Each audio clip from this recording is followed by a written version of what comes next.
Edition of Food for Thought. My name's Scotty Kirkland, and I'm the Exhibits, Publications, and Programs Coordinator here at the Archives. Just 3 short announcements for you, and then we will turn to the program. We still have spaces available for our Saturday genealogy workshop. This Saturday, our final genealogy workshop of the summer term will be on research in the census. And so if you would like to sign up for that, it's going to start here at the Archives first thing in the morning, go through lunch, and lunch will be provided for you if you register. And we will also have some time in the research room for you that afternoon. So there are still slots available. You can find out more information on our website and register there for the census workshop, which is this Saturday. So be sure to sign up by tomorrow afternoon so we can be sure to include you. If you have not yet been upstairs, we invite you after the program is over today to go up to the second floor to our temporary exhibits gallery, which as you go up the elevator is to the right, and see our new temporary exhibit, which opened this past weekend, called Alabama Radio Moments. This is an exhibit that's done in partnership with the Alabama Historical Radio Society in Birmingham.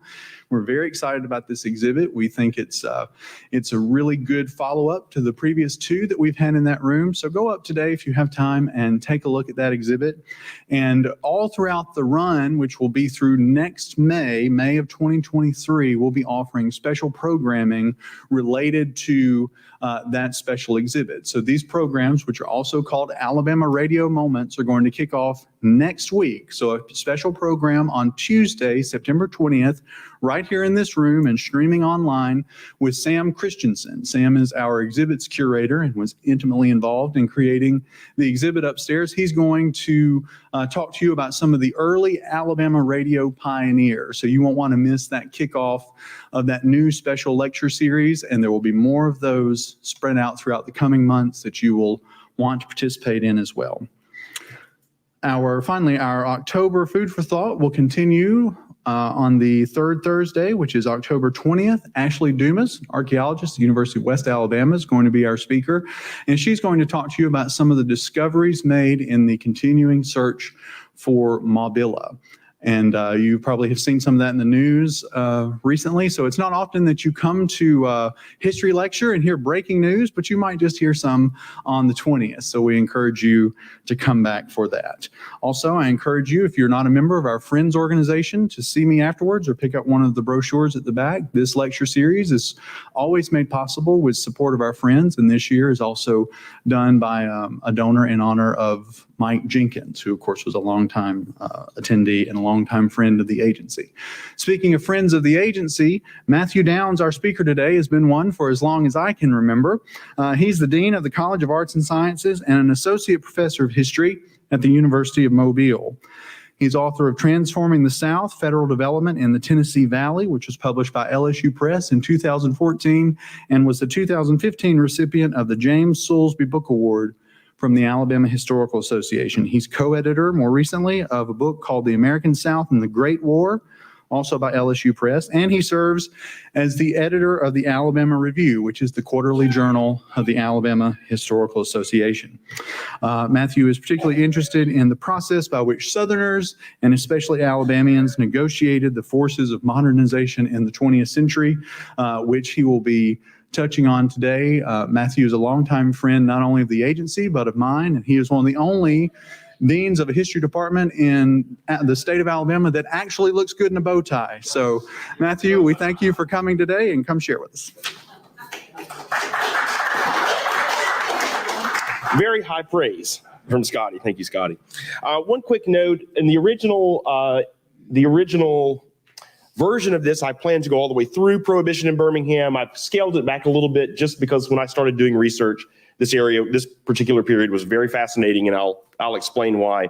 But if you have questions, I can try to answer them. So when we think of Prohibition, we think of the 18th Amendment and the Roaring Twenties, speakeasies, moonshine, G-men and gangsters, rum running, and bootlegging. We know that story, and we know how it ends. The nation went dry. Booze continued to flow, crime rose to the occasion, and as the Depression took hold, Americans voted to repeal, marking Prohibition as a failed experiment. But that national story misses the way that in states and communities across the country, people had already fought over the merits of temperance. They had voted to go wet or stay dry, and they had sought to manage localized prohibition. Alabama, for instance, voted to go dry as a state in 1907, and then, after a brief repeal, again in 1915. But by then, fully 2/3 of Alabama's counties were already dry. Hence, I think looking at one debate, Birmingham's, can provide insight into the political argument at the center of prohibition. And then looking at the earliest efforts to enforce prohibition will show just how difficult it was to enforce a law that was both unpopular and largely unworkable. In short, Birmingham's experience with prohibition in this early period foreshadows the nation's larger failed experiment with prohibition. Now, of course, there is a broad history in the United States of temperance. Those opposed to the use of intoxicating liquor claim that it resulted in crime, laziness, abuse, and poverty. Reformers argued that drunkenness threatened civic order, and they posed control, personal control, social control as the cure. Southerners tended to be a little less invested in temperance than their northern neighbors, at least for themselves. Alcohol had long lubricated the wheels of gentility. It had soothed the pain of poverty and want, and it had supplemented the income of farmers who wanted a way to save some of their farm produce in a way that would last a long time and make a little bit of money on the side. But after the Civil War, some Southerners had a change of heart. Emancipation removed a lever of social control that white Southerners had over black men and women, even as the saloon became a space where poor white and black farmers could intermingle. Moreover, for many entrepreneurial black men and women, the saloon was the possibility of income independent of the power structure that controlled the state economy. Industrialization brought a new environment, the city, and a new class of people, laborers, who were ready to use alcohol and commiserate outside the control of their bosses. And the increasing popularity of evangelical Christianity provided growing political support for temperance legislation.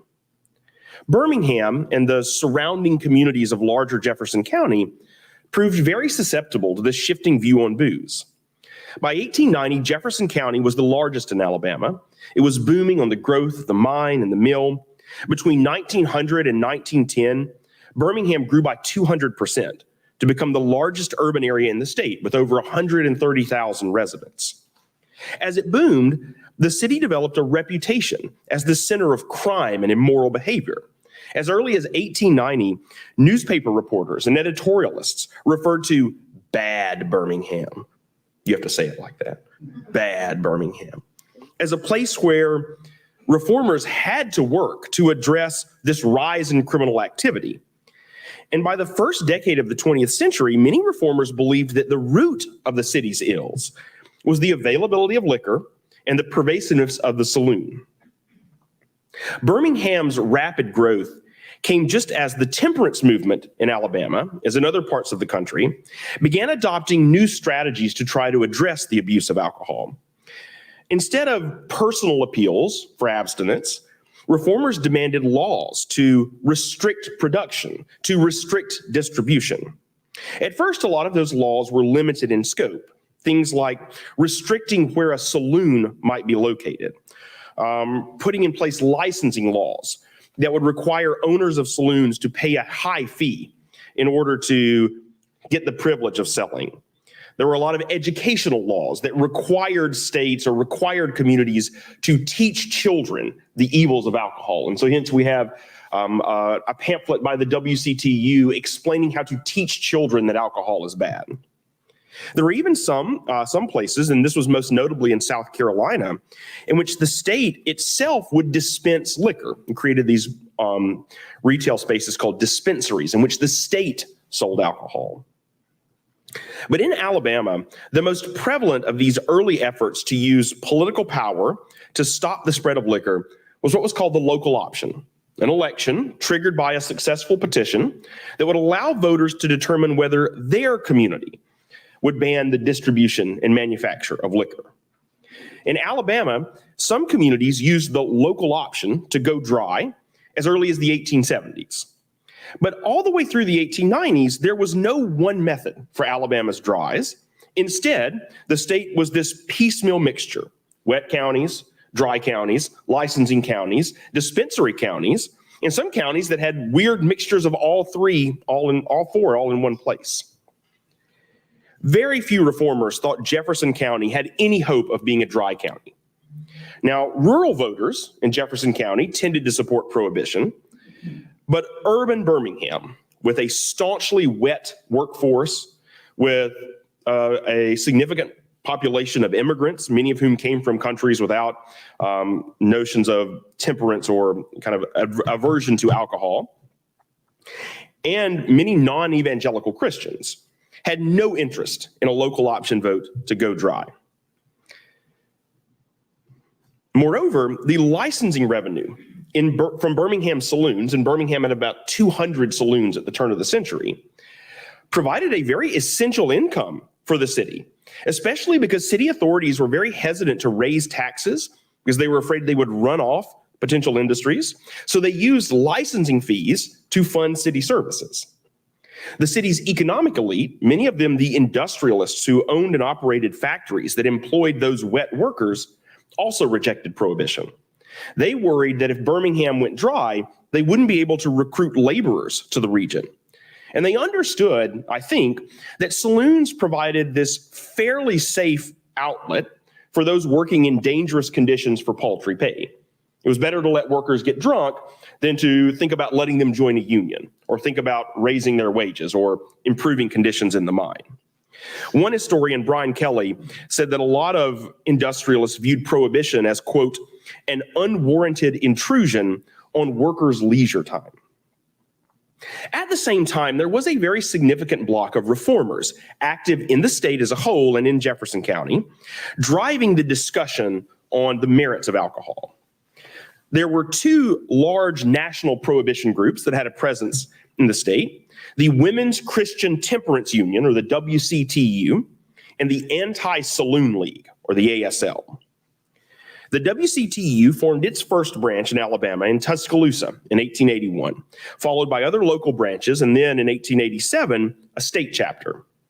The WCTU, as its name suggests, mobilized women, many of whom became particularly active in turn-of-the-century progressive reforms like anti-prostitution laws, child labor reform, women's suffrage, health and sanitation programs. For reformer women, alcohol abuse was a social disease. It resulted in spousal and child abuse, poverty, the degradation of law and order. And for them, legislation limiting the availability of alcohol was the cure. Many WCTU members were evangelical Christians, largely Presbyterians, Baptists, Methodists, who saw in Prohibition an opportunity to perform their Christian duty to reform society. The second national temperance group to influence the discussion in Alabama, the Anti-Saloon League, which opened its Alabama chapter in 1904, generally shared their religious outlook. The two most prominent statewide leaders during this early prohibitionary period were the ASL's Brooks Lawrence, who was an Ohio Presbyterian, who became the state superintendent and chief lobbyist for the ASL, and the secretary of the Baptist Board of Missions, Washington Bryan Crumpton. Crumpton was a Civil War veteran. He then turned to teetotaling Prohibition under the mentorship of his pastor, the president of Howard College, now Sanford, and a former leader of the Texas branch of the ASL, Benjamin Franklin Riley. By the turn of the century, Crumpton joined other reformers in demanding an outright ban on liquor. And his arguments combined the moralism that we tend to associate with a lot of evangelical Christian temperance reformers with what we could only call racial fear-mongering. In the lead up to the local option vote in Birmingham, Crumpton claimed that saloons and liquor manufacturers were specifically targeting black men by using ads and labels on liquor bottles featuring risque images of white women. Playing on fears of miscegenation and in the process highlighting the role that race played in the movement, Crumpton hoped to convince white men to vote dry. So at first, many reformers thought Jefferson County had very little chance of completely going dry. But prohibitionist fortunes increased pretty dramatically in 1906 and 1907. In 1906, under lobbying pressure from prohibitionists and in the wake of a number of successful local option votes in other places in the state, the state Democratic Party adopted a platform plank that supported the expanded use of local option. In the Democratic primary, which was, of course, the effective election in one-party Alabama, the victor, B.B. Comer, was a known prohibitionist who called alcohol, quote, a fearful influence for crime and family destruction. In Montgomery, Jefferson County state legislator R.F. Lovelady pushed through a revision to the state's local option law, making the county as the unit of decision for the state. This allowed his own county, Jefferson County, to have a chance because now the rural vote in Jefferson County might be able to overwhelm the urban vote in Birmingham, which was assumed to be wet. Joining with a group of evangelical reformers, Lovelady and others collected over 4,600 names on a petition, enough to trigger a countywide vote to be held in October of 1907. The local option campaign was an intense 2-month effort. The Dries, these are opponents of liquor, pro-prohibitionist. The Dries were led by progressive reformers, evangelical leaders, and politically active women. Their arguments aired in mass meetings, in the pages of the Birmingham News, which became, in a lot of ways, the organ of the temperance movement, and in the pulpits of Jefferson County churches. In fact, I.D. Steele, who was the minister of Birmingham's Cumberland Presbyterian Church, went so far as to study the dockets of Birmingham's criminal court and to record every time there was an arrest, either in or near a saloon, and then he would use that data-driven information in his sermons to convince his parishioners to vote dry. Reverend Edgar W. Jones, who was a retired Methodist minister, began publishing his own paper, the Jones Valley Times, that demanded moral reform in the city. Jones called alcohol, quote, the greatest curse that ever afflicted the world. And he would routinely include these very short character studies in his paper to show how drunkenness would lead to abuse and neglect. In addition to moral improvement and the hopes that going dry would decrease crime, Dries also promised that prohibition would ensure more competent workers and it would rid the government of corruption, somehow related to the saloon or the brewing and distilling lobbying efforts. Birmingham's wets, the opponents of prohibition, counted a number of workers, white and black, who frequented the city's saloons, but also their bosses and some elected leaders, many of whom carefully rejected the arguments of Dries. No politician, no industrialist wanted to be on record encouraging getting drunk. So arguing for going wet or staying wet had to be done extremely carefully. Wets cited the economic impact a dry victory might have on the city and the political threat that a dry victory would pose to the nature of municipal or, by extension, state government. In mid-October, at an anti-prohibition rally held in the industrial suburb of Inslee, W.P. Pinkard was a coal and iron operator and a business partner of Henry DeBartoleben, made it clear that while he personally ascribed to temperance, he felt it very undemocratic to force such radical legislation on others.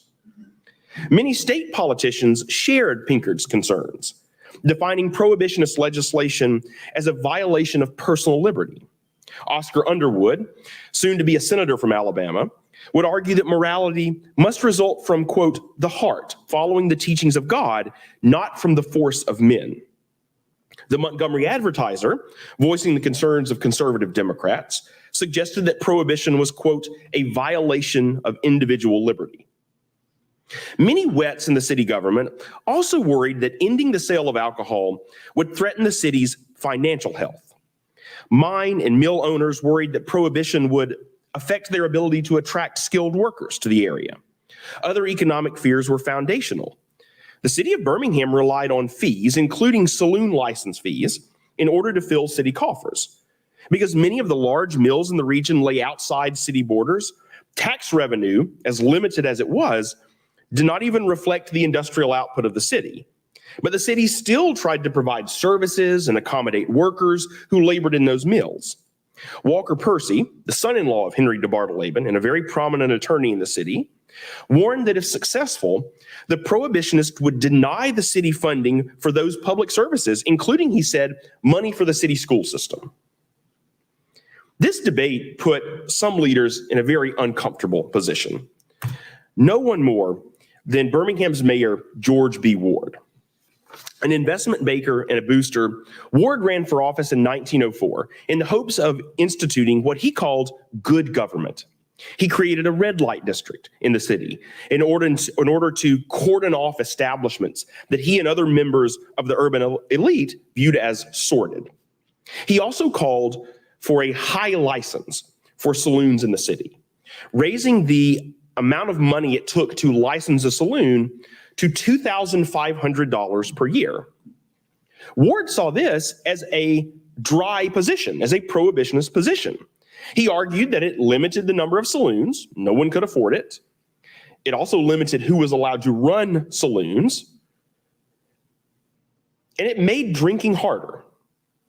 At the time, it was sufficiently dry that Ward won support from evangelical leaders in the city. And in fact, in 1906, when he ran for re-election, he was backed by the Birmingham Pastors Union for his pro-temperance stance. But Ward's dryness was tempered by his boosterism. And he feared that the teetotalism of local option would stall the city's growth and ruin its finances. It would, in his words, quote, undo what it has taken years to build up and cripple every department of the city government. For Ward, licensing was a form of temperance and control, but his prohibitionist backers had moved on. On October 21st, about a week before the vote, members of the Birmingham Pastors Union, his former allies, arrived at his office for what they called a prayer meeting. When he refused to support the Dries, claiming that he, quote, saw no reason to change his stance, the minister of First Methodist in Birmingham, J.A. Duncan, told him that such a stance would be his, quote, political death knell. As the Dry campaign entered its final week, no group was more vociferous or more visible than Birmingham's women. Historians have long noted how the Prohibition movement, like many other progressive reforms, gave women an opportunity to exercise a political voice. This was true of Prohibition, which, as the historian Michael McGurr noted in his history of progressivism, provided space for women to, quote, weaponize the rhetoric of domesticity itself. Drunkenness destroyed the home. It victimized women. Children, far from being protected in a nurturing environment, were threatened by intoxicated fathers. Thus, women, generally considered excluded from political activity, had to act to protect hearth and home. And women took action. In the words of Wayne Flint, women served as the shock troops of the movement. In Birmingham, papers routinely emphasized the presence of women and children at Dry meetings. 1 week before the vote, at a large rally at Birmingham's Hippodrome, the news reported that women made up a substantial part of the audience. And when the speakers finished, hundreds of children flooded the stage. More dramatic was the work of women on the day of the vote. Despite what was reportedly blustery weather, women and children from across the city led an impromptu parade through downtown Birmingham, carrying banners, singing hymns, and urging men to cast their votes for Prohibition.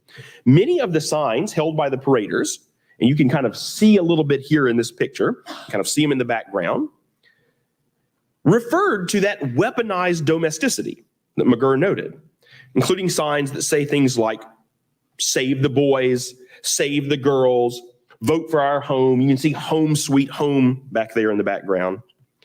The parade traveled through downtown Birmingham. It ended at the county courthouse. Now, this would have been the place where many of the wet Birmingham urban voters would have cast their vote. The women then set up booths at the 21st Street entrance of the courthouse. Any voter who came through got offered coffee and sandwiches from women and children standing in front of the door. These actions certainly ruffled the feathers of those concerned about women's political activities.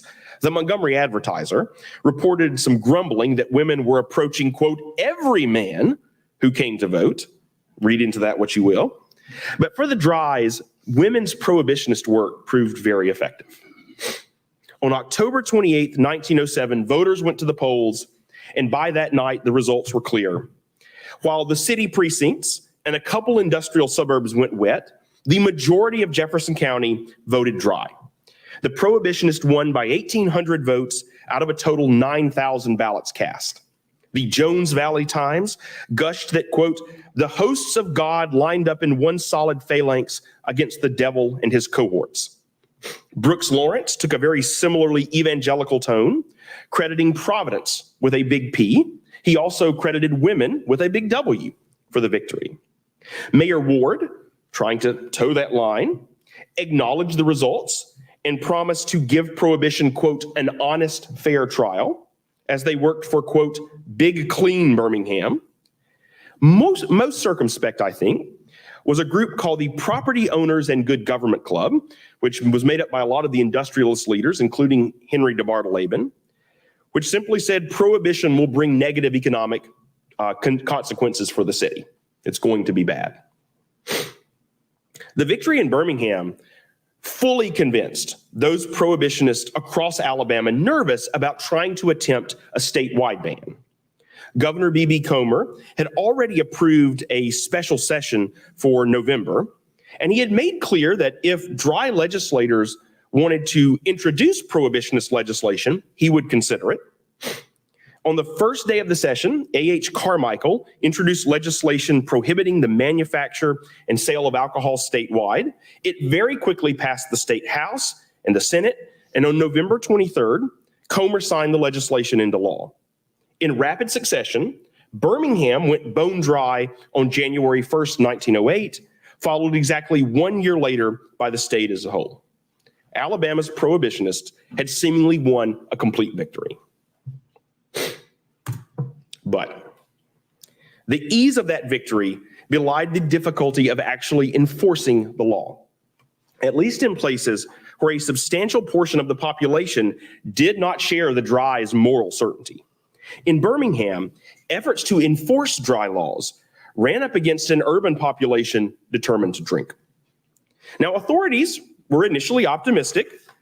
Sheriff E.L. Higdon, Jefferson County Sheriff, promised to uphold the law, as did the chief of police for Birmingham City, George Bodeker. He assigned 3 officers to what was called the Blind Tiger Beat. Blind Tiger is a speakeasy sort of deal. Their job was to root out illegal establishments. Judge Noah Fagan, who oversaw the city's inferior criminal court, promised to prosecute violators. In February, with a couple of months behind him, Judge Fagan claimed an early success, citing a decrease in arrests of nearly 33% compared to the same period the year before. But despite such optimism, Birmingham's residents continued to drink.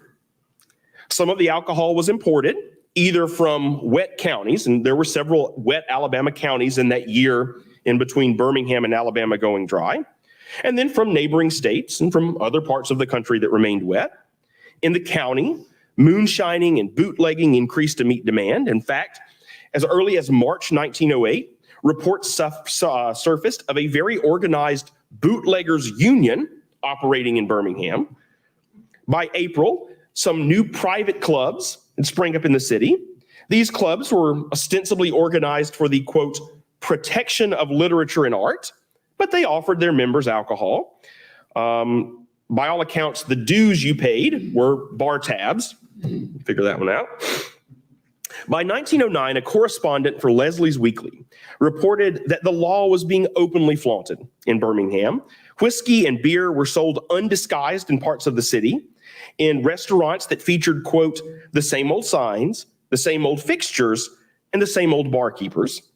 In 1910, when a Virginia prohibitionist, Robert Hayden, visited Birmingham, he lamented that, quote, there are any number of places where if a man is known and reliable, he may buy what he wishes. Writing in the Richmond Virginian, he described first-class cafes where liquor came in sauce bottles and beer in coffee mugs, and blind tigers where the proprietor kept bottles hidden until known customers appeared. Enforcement proved problematic.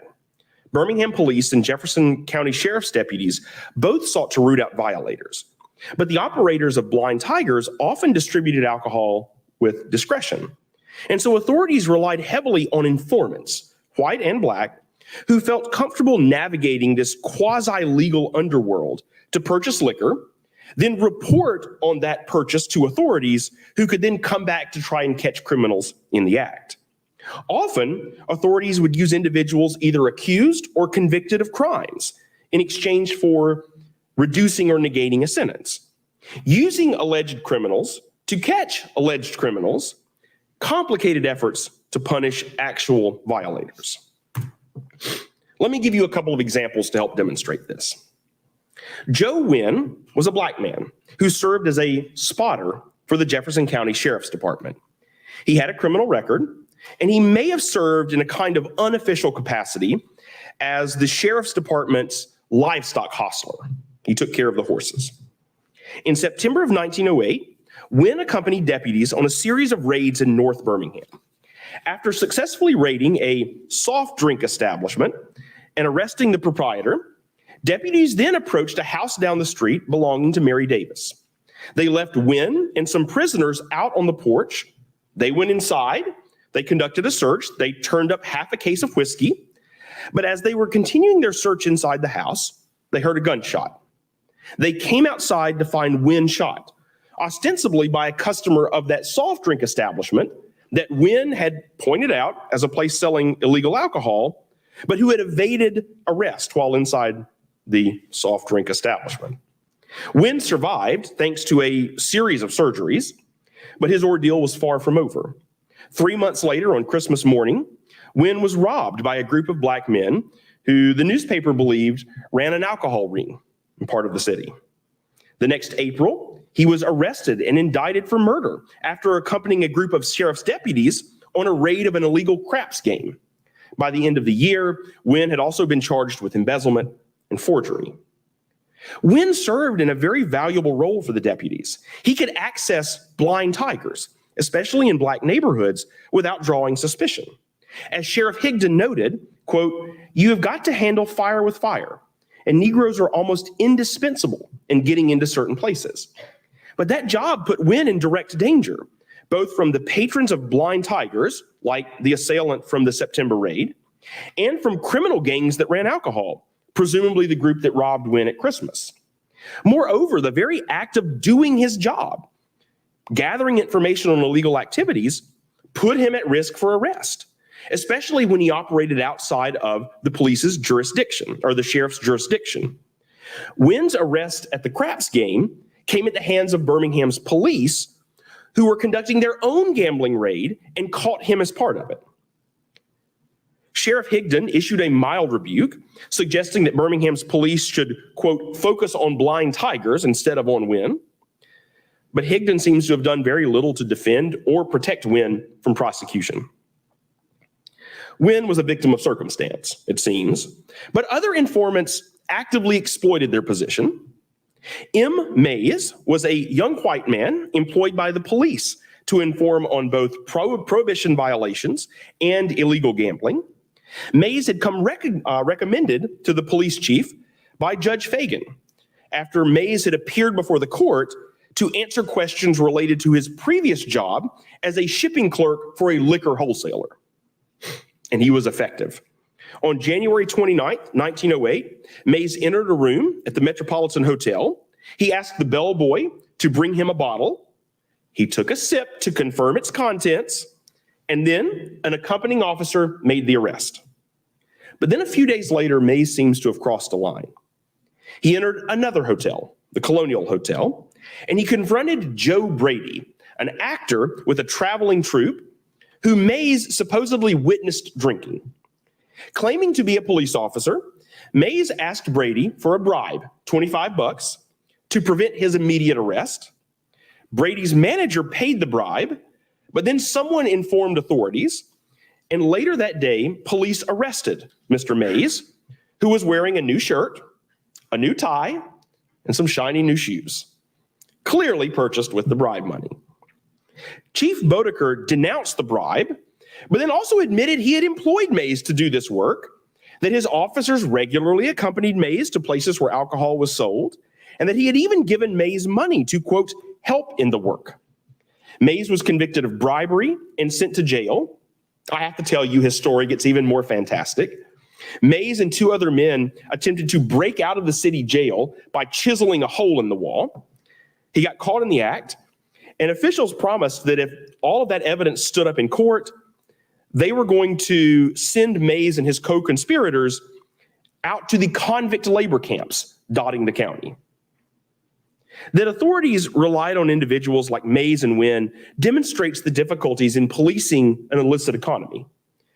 Authorities needed informants with the experience to navigate the environment of bootleggers and blind tigers, but that environment was dangerous, both for the informants themselves and for authorities trying to represent the law. Enforcing prohibition stretched the limits of legality. And even after arrests were made, prosecution and sentencing was startlingly uneven. Hoping to encourage enforcement of the law, a community group called the Law and Order League donated money to the police department, and I think the sheriff's department. It kind of sounds like they did, although I never saw a direct reference to it. The police chief, Bodeker, determined to use that money effectively, and he seems to have used it in part to pay unofficial informants like Wynn and Mays. But when Mays himself claimed in court that he was paid per conviction with league money, city officials balked. In fact, the bellboy, who had been arrested on Mays' information in that January raid, was acquitted by Judge Fagan, who specifically noted that Mays and other spotters were untrustworthy. The assistant city attorney in Birmingham went further, suggesting that if the league really wanted to encourage prosecution, they could work for better cooperation between the police and the sheriff's department. R.M. Goodall, who was head of this league, made clear his own intentions. He said, quote, "The league has a good sum of money on hand, and it will be used in enforcing the laws." Once he learned that the league had kind of given over a flat donation and was not paying per conviction, Judge Fagan walked back some of his criticism. But in doing so, he reiterated the difficulty that officials had. He said, quote, "This is a period when we are trying the enforcement of great moral laws, and every effort should be made to keep it upon a high plane. Even when officials pursued convictions, the results were uneven. As one criminal court official admitted, out of hundreds of arrests, there were, quote, no convictions to amount to anything. Prohibitionist efforts ran up against authorities who were hesitant to impose heavy sentences for a controversial law. The Birmingham News reported that between January and September 1908, over 300 prohibition violation cases reached criminal court. Of those, 9 went to jury trial. Of those, 3 resulted in conviction, and those 3 only resulted in the mandatory minimum fine of $50. Reporters noted that many of the accused, when they found out they only had to pay $50, just paid $50 and didn't even seek to go to trial. A cursory reading of newspaper accounts shows a number of failed prosecutions. The accused get off because the police fail to provide evidence. Because the police provide evidence, but in the form of a spotter statement that judges dismiss as untrustworthy or inadmissible. Because witnesses fail to show or leave the city instead of showing. Because warrants prove faulty, or simply because, as judges knew, Birmingham juries consistently returned verdicts of not guilty.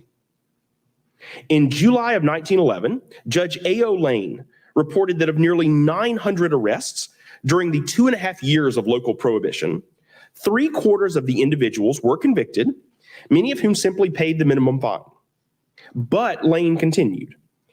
Nearly 400 of those convicted, about 60% of the total, appealed, including, quote, almost every white defendant. And those who appealed largely had their convictions overturned.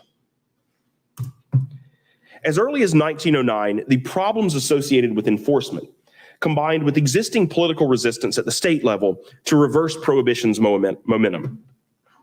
In July of 1909, just months after Alabama went dry, Governor Comer called the legislation into special session to vote on a proposed state constitutional amendment to enshrine Prohibition.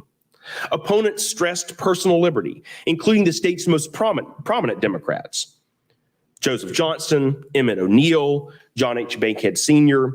Bankhead called the proposed prohibitionist amendment, quote, useless and unnecessary. In Birmingham, opponents squarely targeted the problems with prosecuting illicit wets. At a mass meeting led by former Governor William Jelks and former Congressman Sidney Bowie, speakers argued that Birmingham's own experience showed temperance couldn't be forced on a people unwilling to accept it. The legislature passed the amendment, but it was soundly defeated at the ballot, including in Jefferson County, where it fell by 1,700 votes. By 1910, Emmett O'Neill, an opponent of the amendment and now the gubernatorial frontrunner, noted that while he supported temperance personally, he didn't believe in enforcing morality on others. Democrats adopted a new platform, one that called for a return to the local option. And once he was elected, Governor O'Neill pushed legislation allowing a new wave of local option votes and regulatory mechanisms for either state dispensaries or licensed saloons. Far from a repeat of the 1907 vote, the campaign that swept Jefferson County in 1911 centered on the failure of Prohibition. The election, scheduled for August, contained two questions. Would Jefferson County go wet? And if so, would the county operate dispensaries or licensed saloons?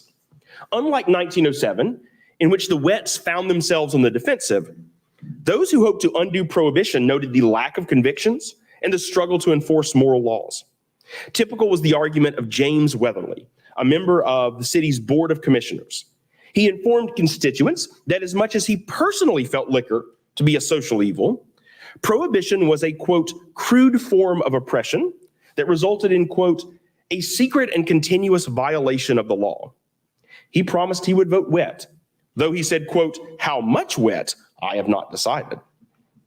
The city's business leaders, many of whom opposed Prohibition in 1907 because of the economic effects it had on the city, noted the economic benefits of a regulated and license fee paying saloon. Even more notable were the number of dries who came to back a repeal of Prohibition. The Birmingham News, which had been the voice of the 1907 dry movement, conceded, quote, an illegal liquor traffic is here. The courts and juries have not enforced Prohibition, and they never will. On August 24th, 1911, Jefferson County went wet by 1,000 votes, and they chose the saloon over the dispensary by 1,500. Crowds cheered as, according to the news, quote, the blind tiger was routed and the forces of law and order were again in control.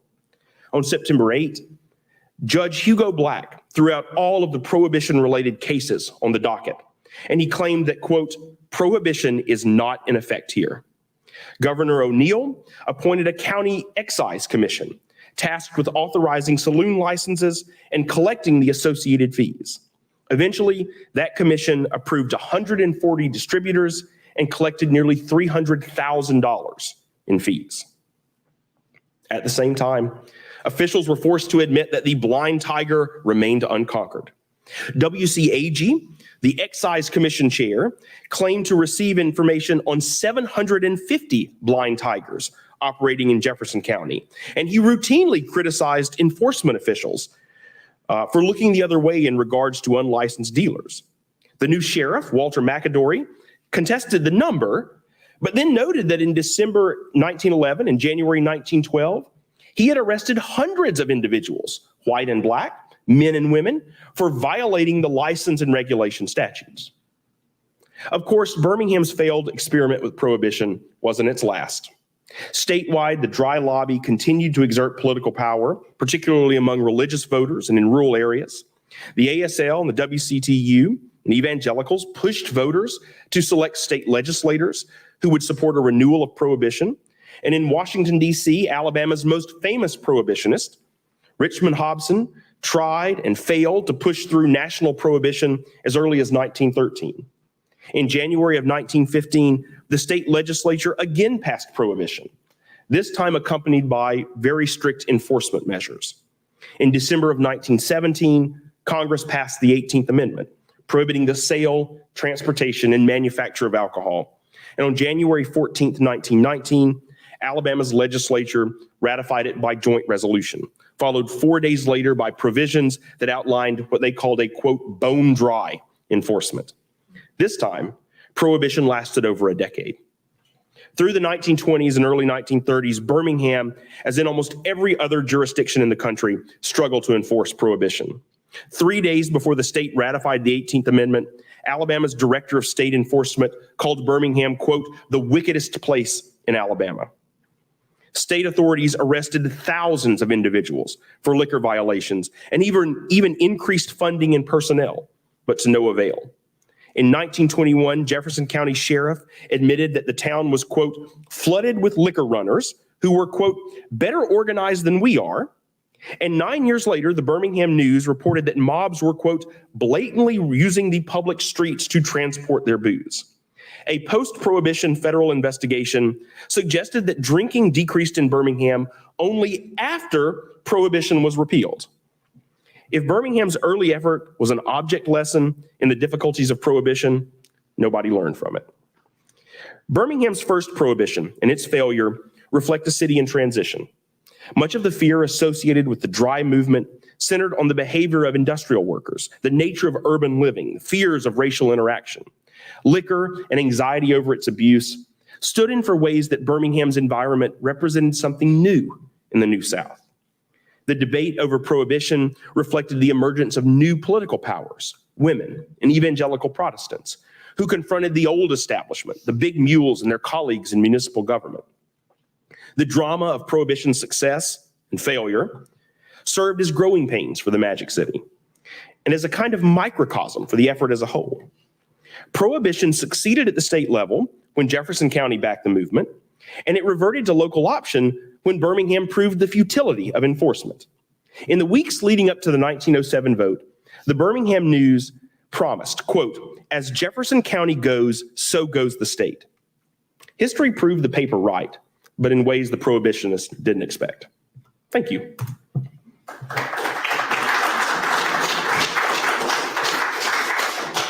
All right, thank you, Matthew.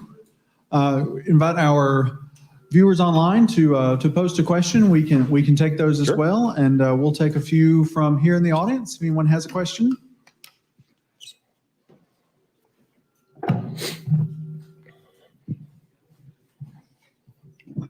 It was touted to be going through 1933. Could you just give a small synopsis of the rest that you did not get to speak about? Sure. So it's basically a repeat of before. Birmingham went dry with the rest of the state and with the rest of the nation.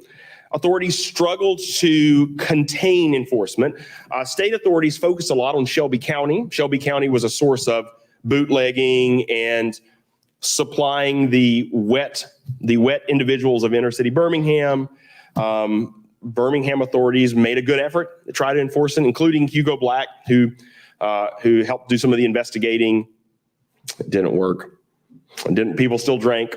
Birmingham, one of that quote that Birmingham was the wickedest place in Alabama came from the fact that there were speakeasies in Birmingham. Some of you've heard of Banger Cave, which was this cave in Blount County, which was effectively a speakeasy. Yeah, it didn't work. Birminghamians drank, continued to.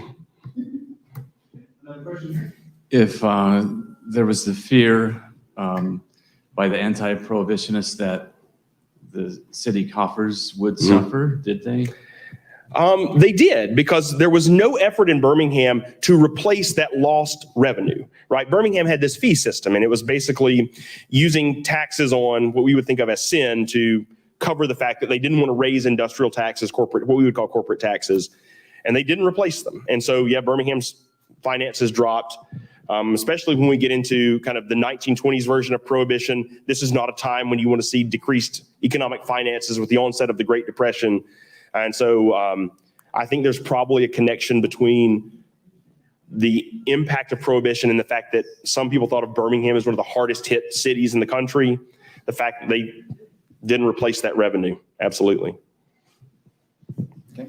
Another question here. Matthew, you're a historian. You've got a lot of different subjects you could have covered in the state of Alabama. How on earth did you come up with this subject? Oh, You know, I mean, out of everything you could have studied, 1907 to 1915, Birmingham, Prohibition, and what's your favorite drink? these are all excellent questions. So how did I get to this question is a really interesting one. I wrote an article on Prohibition for the Encyclopedia of Alabama because I'm interested in this period of Alabama history, right? The modern world encroaches on Alabama and Alabama has to react. Most Alabamian leaders are like these Birmingham industrialists. They can't reject everything, but they want to control the changes that happen. And so Prohibition kind of fits that, right? How do we control this change that is coming?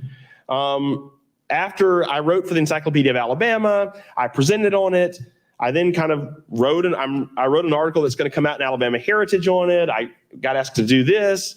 It's interesting. I could almost study anything.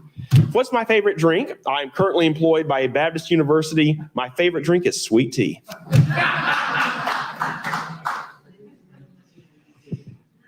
Nicely done, Matthew. Good answer to that question. Any other questions here in the audience? Here we are. I don't really have a question, I have a statement. Mm-hmm. The people that made the laws didn't believe the laws applied to them.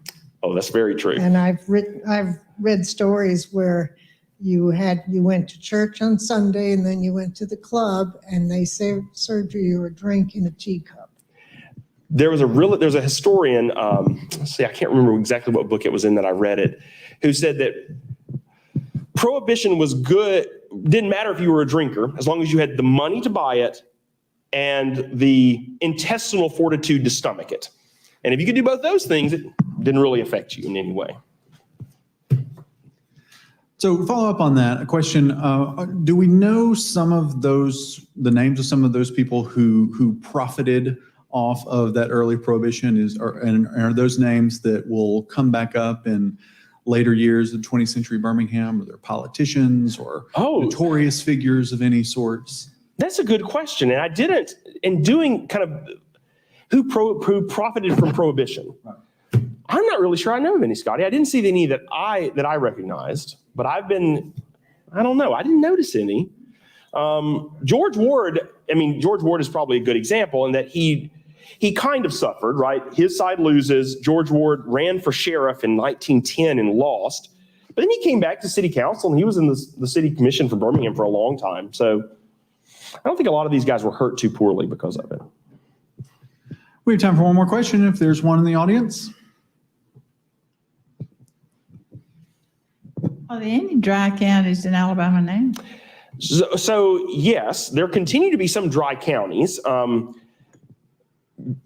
Alabama, and I don't remember exactly when they changed this, but they allowed kind of to break out from the county unit as the vote. So now a municipality can vote to go wet without the county. And so I believe, I might be wrong, but I believe my home county of Limestone County remains a dry county, but the city of Athens is a wet city. And so that does happen. I think the last time I checked, there was no county in Alabama in which the entirety of the county, including any municipal areas, were dry. There's at least a wet municipality in every Alabama county. But the state as a whole is not a wet state. There are still dry patches. You're going to try to identify that scene. 19th Street North at 2nd Avenue in downtown Birmingham, circa 1890. 1907. Mm-hmm. I'll make you look at all my scratch notes there. Footnotes for slides, everybody. That's Matthew Downs. We thank you for joining us today, and you can learn more about Prohibition in Alabama through the Encyclopedia of Alabama article written by Matthew and in his forthcoming article in Alabama Heritage. Thank you all for joining us today. We look forward to seeing you right back here on Tuesday for our first Alabama radio moment and the third Thursday of October for Discovering Mobilla. Matthew, thanks again. Yeah.